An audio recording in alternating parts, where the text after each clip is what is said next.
সেদিন বাসায় গেস্ট এসেছিল, তো বেশ কিছু আইটেমই করেছিলাম। তবে এত কিছুর মধ্যে যে আইটেমটা সবাই সবচেয়ে বেশি পছন্দ করেছে, ইভেন আমি নিজেও এক্সপেরিমেন্টালি প্রথমবারের মতো রেসিপিটা ট্রাই করেছিলাম। এই রেসিপিটাই আজকে আপনাদের সাথে শেয়ার করছি। আশা করছি আপনাদের সবার কাছে ভালো লাগবে। আমার বাসায় যখন কোনো গেস্ট আসবে অথবা কোনো দাওয়াতের প্রিপারেশনস থাকবে, আমি আগের রাত থেকেই টুকটাক কাজকর্ম এগিয়ে রাখি। তো কাবাবের মিটটা রেডি করে রেখেছিলাম, আবার একটা স্ন্যাক্সের জন্য একটা পুর রেডি করে রেখেছিলাম। আর আজকে আপনাদের সাথে যে স্পেশাল রেসিপিটা শেয়ার করব, এটা হলো ফিশ মালাই কোফতা কারি। নরমালি কোফতা কারি আমি এর আগে ট্রাই করেছিলাম, বাট মালাই কোফতাটাই প্রথম ট্রাই করলাম। তো এখানে আমি 5 পিস মাছ ব্যবহার করেছি। আপনারা চেষ্টা করবেন তেল ছাড়া যে মাছগুলো আছে, রুই মাছ, কাতল মাছ, তারপর হচ্ছে কালীবাউস, এই ধরনের মাছগুলো ব্যবহার করতে। পেটের অংশটা বাদ দিয়ে মানে একটু সলিড পিসগুলো ইউজ করতে, যেগুলোতে আর তেলের পরিমাণ কম থাকে আর কি, ওই ধরনের। এরপর লবণ আর হালকা হলুদ দিয়ে মাছটাকে প্রথমে একটু হালকা করে ভেজে নিয়েছি। খুব কড়া করে শক্ত করে মাছটাকে ভাজবেন না, চাইলে সিদ্ধ করেও নিতে পারেন, বাট আমি প্রেফার করি হালকা তেলে ভেজে নেওয়াটাকে। মাছ ভাজা হয়ে গেলে সিদ্ধ হওয়া মাছটার চামড়া এবং কাটা ছাড়িয়ে নিয়েছি। এখন কোফতাগুলো রেডি করব। তো সেজন্য আমি একটু মিহি করে পেঁয়াজ কুচি নিয়েছি, কাঁচামরিচ কুচি নিয়েছি আর ধনেপাতা কুচি নিয়েছি।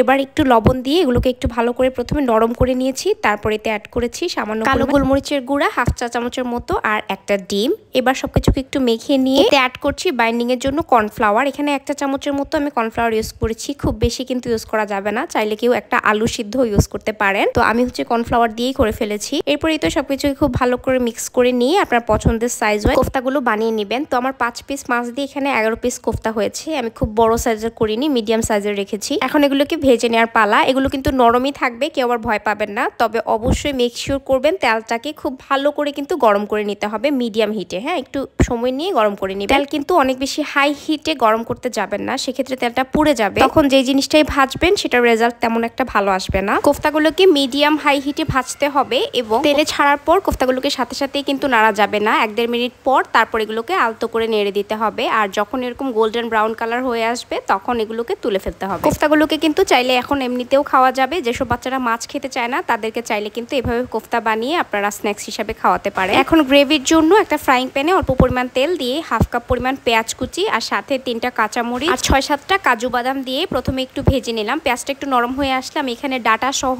কিছু ধনেপাতা দিয়ে দিয়েছি। ধনেপাতাটাকেও জাস্ট একটু নরম হয়ে আসলেই আমরা তুলে ফেলবো। এবার এগুলোকে আমি খুব ভালো করে ব্লেন্ড করে নিব। এখন সেম ফ্রাইং প্যানে অল্প একটু তেল দিয়ে দিলাম আর সাথে দিয়ে দিলাম 1 টেবিল চামচ পরিমাণ ঘি। অবশ্যই ঘিটা দিতে চেষ্টা করবেন। এরপর দিয়ে দিলাম আস্ত কিছু গরম মশলা। তারপর হালকা একটু নাড়াচাড়ার পর দিয়ে দিলাম 1 টেবিল চামচ পরিমাণ রসুন বাটা এবং 1 টেবিল চামচ পরিমাণ আদা বাটা। সামান্য একটু পানি অ্যাড করে নিলাম, না হলে আদাটা হচ্ছে গায়ে ছিটে। এরপর এগুলোকে ভালো করে একটু কষিয়ে নিব যাতে আদা রসুনের কাঁচা গন্ধটা চলে যায়। এই পর্যায়ে আগে থেকে ব্লেন্ড করে নেওয়া পেঁয়াজ, ধনেপাতা আর বাদামের মিক্সচারটা আমি অ্যাড করে দিচ্ছি, সাথে সামান্য একটু পানি অ্যাড করে দিচ্ছি। এই ফিশ মালাই কোফতার রেসিপিটা না ইউটিউবে আমি পারফেক্টলি পাইনি। পাকিস্তানি কোন একটা ইউটিউব চ্যানেলে চিকেন মালাই কোফতার রেসিপি থেকে এই গ্রেভিটা আমি হচ্ছে কপি করেছি, ফিশের সাথে ট্রাই করেছি, খুবই ভালো গিয়েছে। কথা বলতে বলতে সাথে অ্যাড করে দিয়েছি হাফ চামচ পরিমাণ জিরা গুঁড়া, হাফ চামচ পরিমাণ গরম মশলা গুঁড়া এবং সামান্য পরিমাণ কালো গোলমরিচ গুঁড়া। সবকিছুকে কিছুক্ষণ ভালো করে কষিয়ে নেওয়ার পর এখানে অ্যাড করে দিয়েছি হাফ কাপ পরিমাণ ফেটিয়ে নেওয়া টক দই এবং সামান্য পরিমাণ লবণ। সবকিছুকে আবারও খুব ভালো করে মিশিয়ে নিয়ে ঢাকনা দিয়ে ঢেকে রাখবো 5 মিনিটের মতো। এবার ঢাকনাটা তুলে এবার অ্যাড করে দিব আগে থেকে ভেজে কোফতাগুলোকে। তারপর সবকিছুকে আবারও খুব ভালো করে একটু মিশিয়ে নেওয়ার পর এখানে অ্যাড করে দিচ্ছি হাফ চা চামচ পরিমাণ চিনি।